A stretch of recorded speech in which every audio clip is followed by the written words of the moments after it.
Guys, what is up? What is up? What is up for today's Saturday?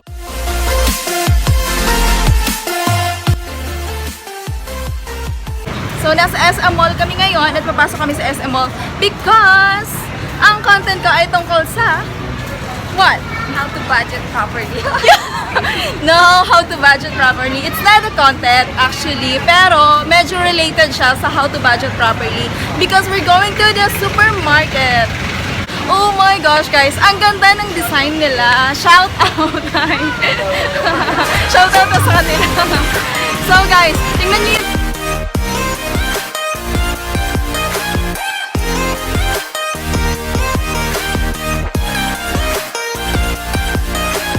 nandito na tayo sa SM Supermarket!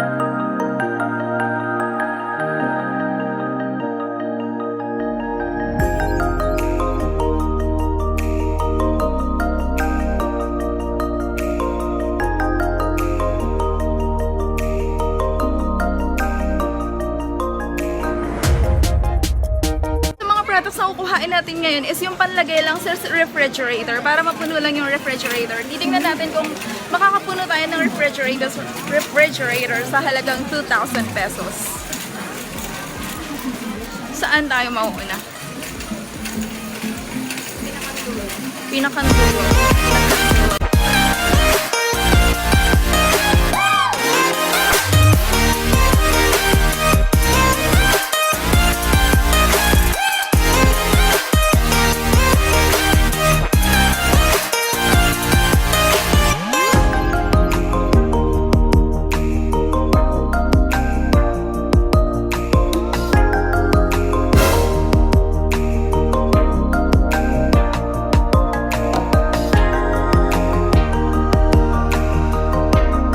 Ayan, dapat pag bibili ka ng product, check mo yung mga important things.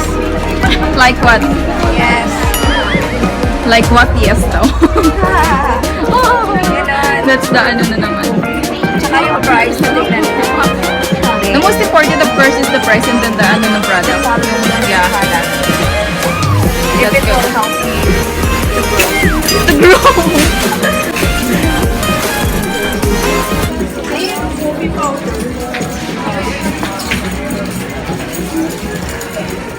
mga ganito. Mo? Oo, for Sophia.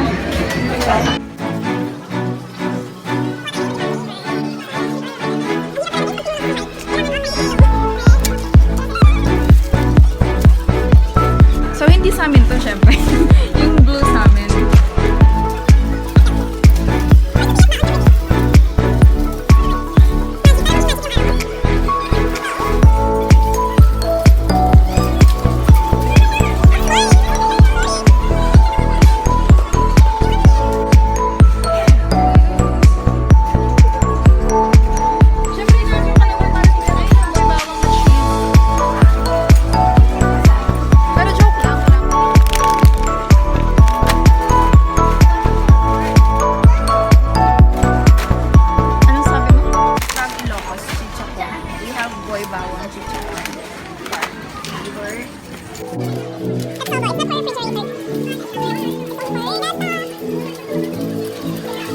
Orange drinks.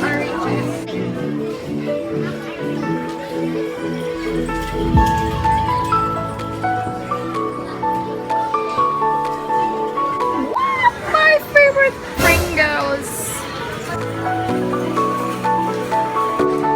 If you can compare both product, ito yung mas makakatipid ka. 119, ito 109. And the harvest, what is that? The Australian harvest is more healthier than the other one. I recommend you to buy this. Yeah, we recommend you to buy that kind of products. That's very healthy. This one, what is it? Are you gonna get that one? Unlock this one. Can we?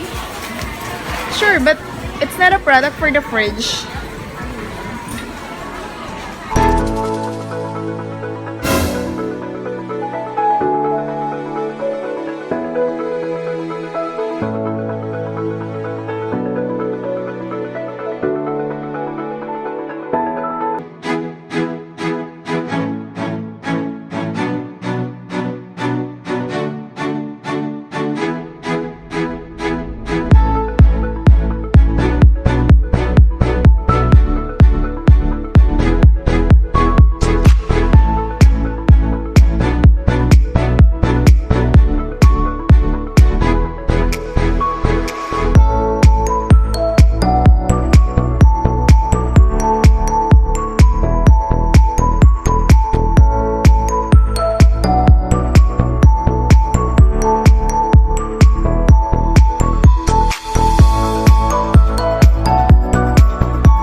Para-paraan, nilagay ko yung phone ko dito sa may basket ko. Gumagalaw siya, grumpy siya.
Mag-grocery. Pero pinaka-favorite natin is grocery time!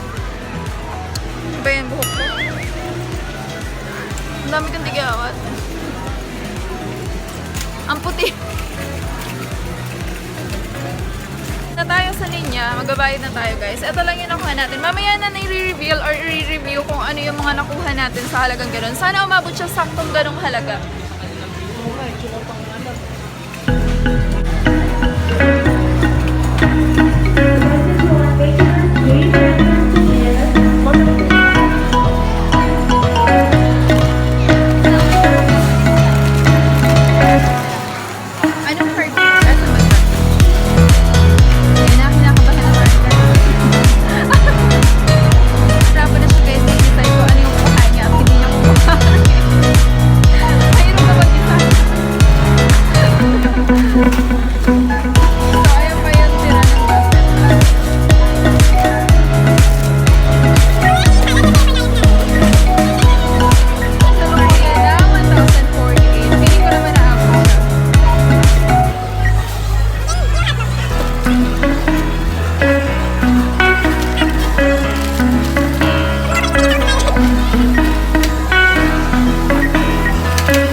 Naging 2,300 pesos na yung total.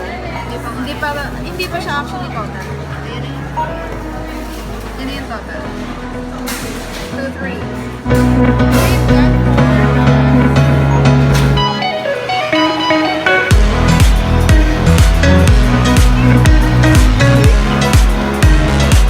Hey guys! So we're done with our grocery, guys!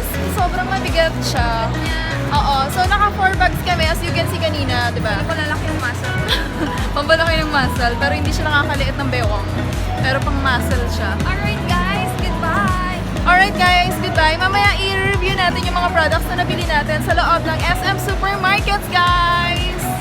See you later, guys, at home. Titingnan natin kung mapupuno niya yung fridge namin. Kasi as in, papakita ko sa inyo, wala talagang laman yung fridge namin. Kahit dito sa loob, meron siyang design na ganyan. For Christmas, guys. Hi, nako. So, pasakay na kami, of course, jeepney. Mamaya, guys. See you later, guys. Bye for now.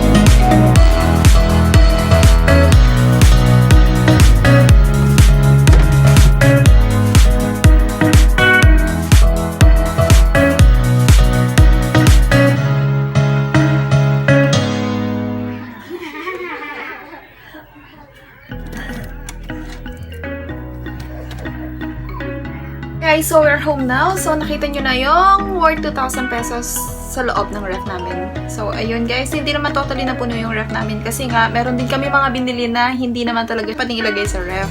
So, akala namin kasi is yung mga bibilhin namin is for the refrigerator only. But since nandun na kami sa supermarket, bumili na rin kami ng Alaska, and then Milo, tapos bumili na rin kami ng Magic Syrup, and then Boy Bawang, syempre favorite ni Sheila. Tapos eto guys, super sulit talaga to. Australian Harvest siya na oatmeal. Ang ganda niya guys. Ito yung ginagamit ko para sa aking diet guys. And then ito din yung inahalo ko sa egg for my lunch and also for breakfast. I'm also eating this every day. So daily kumakain ako nito. And then of course yung Sky Flakes. Hindi mawawala yung Sky Flakes. And Magic Flakes. Pag merong Sky Flakes, dapat merong Magic Flakes. And also the corn bits. And Nova. Ayan, yung Nova. And iodized salt. And for our essentials naman, bumili kami ng Vaseline lotion since nawala na kaming Vaseline lotion.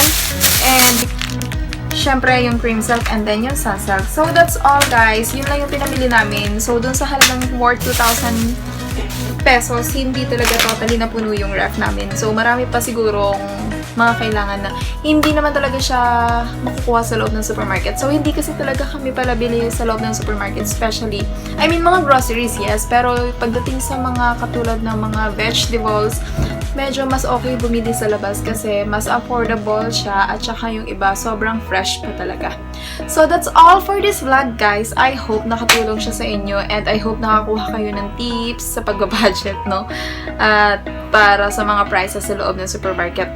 So, that's all guys. Thank you for watching and kung nanonood ka lang ng vlog nito and hindi ka pa nakakapag-subscribe, please mag-subscribe ka na by just clicking the subscribe button below and also click mo na rin yung notification bell para ma-notify ka sa mga susunod kong vlog, sa mga susunod kong videos, mga contents. So, this is Sea Hunter Ugabtil, a hunter of good and bad things in life. So, before kasi, Sea Hunter of good and bad things in life. So, ginawa ko na lang siyang maiksi, kaya Sea Hunter Ugabtil, guys. So, subscribe nyo ako and then, marami pa akong mga videos na gagawin. Thanks for watching! See you on my next vlog! Goodbye, guys!